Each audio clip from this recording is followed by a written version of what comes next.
Durante o arco do Recomundo em Bleach, nós temos muitas lutas acontecendo em sequência, e dentre essas acontece uma luta bem específica, Mayuri vs Zayel Aporo. Uma luta que é um pouco deixada de escanteio perto de algumas outras que a gente tem no arco, mas que guarda em si alguns simbolismos bem interessantes, paralelos entre os dois personagens e principalmente uma mensagem muito bem executada e que conversa indiretamente com um dos assuntos principais do arco, o conceito da evolução e da perfeição. Nesse vídeo eu quero conversar um pouco mais sobre essa luta e sobre esses tópicos, ir mais a fundo do porquê eu acho ela tão interessante. Inicialmente, para a gente entender melhor como a dinâmica aconteceu, eu gostaria de falar individualmente sobre os dois personagens e porque eles são oponentes perfeitos um para o outro. O Mayuri aparece pela primeira vez no arco da Soul Society, sendo o capitão da 12ª Divisão.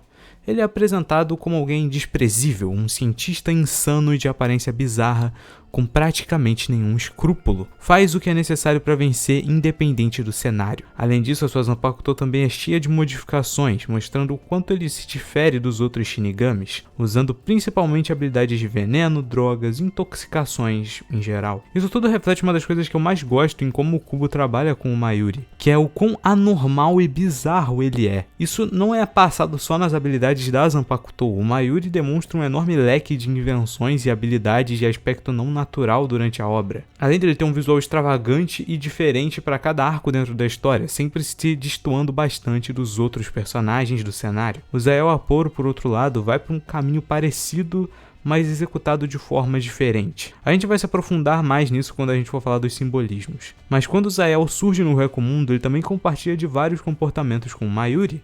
Afinal, os dois são cientistas malucos, os dois falam bastante sobre usar cobaias, fazer testes e experiências nos seus adversários. Entretanto, a forma como isso é representado é justamente o contrário. Isso porque o Zayel possui uma obsessão com o conceito de perfeição, especificamente o desejo da imortalidade. E é justamente aí que mora a principal discussão e o porquê deles serem adversários perfeitos um para o outro. Isso vai muito além de simplesmente montar uma batalha legal de cientistas, embora que essa batalha também sirva bastante nesse aspecto. Como eu já disse em vários vídeos aqui do canal, é normal que debates ideológicos sejam colocados à prova em batalhas nesse tipo de história, e Bleach faz isso excepcionalmente bem. Nesse caso, o verdadeiro significado da batalha é o real e problemático significado da palavra perfeição. Eu não vou resumir a luta inteira aqui, mas alguns detalhes que são válidos a se mencionar é como ela extrai muito da personalidade das habilidades dos dois.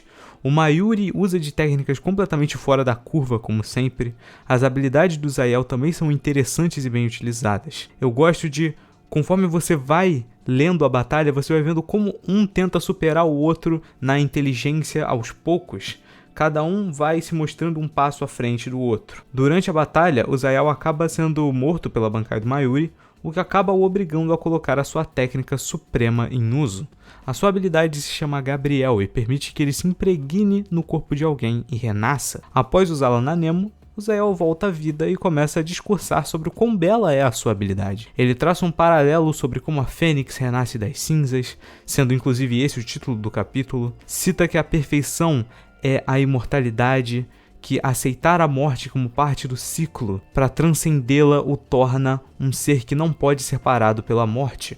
Nas palavras dele, a existência perfeita. O Mayuri confessa que achou a habilidade interessante, mas questiona se é isso que ela pode fazer, se não tem mais nada, se é só uma volta da morte. O Zayel fica notavelmente incomodado com aquilo, mas todos os ataques que ele tenta fazer são facilmente evitados pelo Mayuri, que já havia previsto todas aquelas possibilidades antes mesmo de entrar no campo de batalha. Inclusive, eu gosto especialmente de uma cena onde o Mayuri basicamente fala de forma clara que estava só enrolando a luta porque queria ver que tipo de técnica o Zayel poderia apresentar. Embora a obra não deixe isso tão claro, não é difícil pensar que o Mayuri realmente achava que o Zayel Aporo poderia apresentar técnicas tão interessantes quanto as dele, pelo fato de ambos serem cientistas, e que ele vai lentamente se decepcionando conforme ele observa que o Zayel mantém um estilo de luta bem parado, bem simples. Após isso, o Mayuri diz para o Zayel que o usaria de cobaia para o seu novo veneno, e que ele já estava infectado com essa droga. Eu não vou a fundo de explicar como ela funciona porque é um conceito um pouco complexo, mas resumidamente ela deixa a percepção de tempo do infectado extremamente lenta. A dose que entrou no corpo do Zayel foi tão alta, mas tão alta,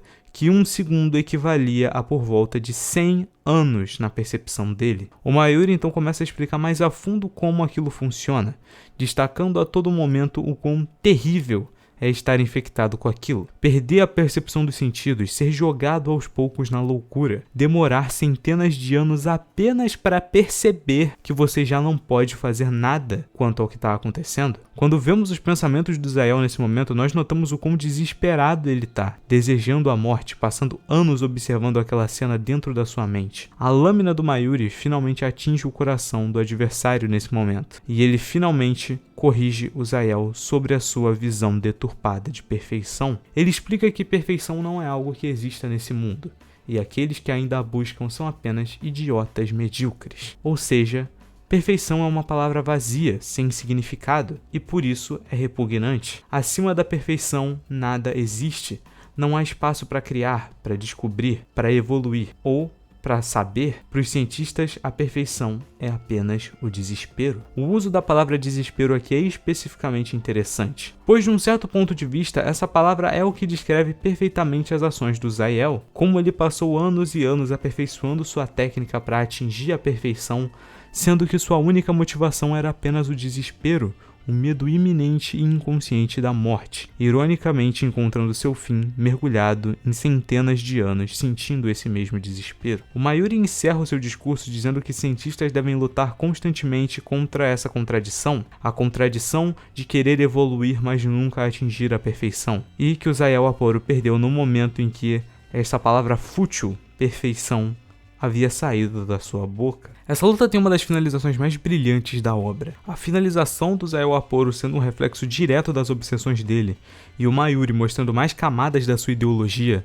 são momentos muito bem pensados e executados dentro da obra. Tem mais uma coisa que eu quero mencionar, mas antes eu acho válido citarmos mais um tópico: os simbolismos e paralelos presentes entre os dois personagens. Vocês se lembram que mais cedo eu mencionei que os dois têm conceitos parecidos, mas executados de forma diferente? O Mayuri é retratado como algo bizarro para os padrões da Soul Society, algo anormal, um reflexo da sua ideologia da imperfeição, enquanto o Zael tem uma estética angelical, porém feita de forma distorcida, assim como a sua ideologia de perfeição. A Resurrection do Zael o deixa com uma espécie de asas derretidas, para fazer referência justamente ao anjo. Na capa do capítulo 305, inclusive, o Zael é representado de forma angelical, ou seja, um paralelo da imagem da perfeição, enquanto no capítulo seguinte o Mayuri é representado como um demônio, ou seja, a imagem da imperfeição. Além disso, já puxando para esse último tópico que eu queria mencionar, um paralelo curioso é a relação deles com seus subordinados. O Zael literalmente enxerga seus fracciones como cobaias, chegando a devorar um durante a batalha,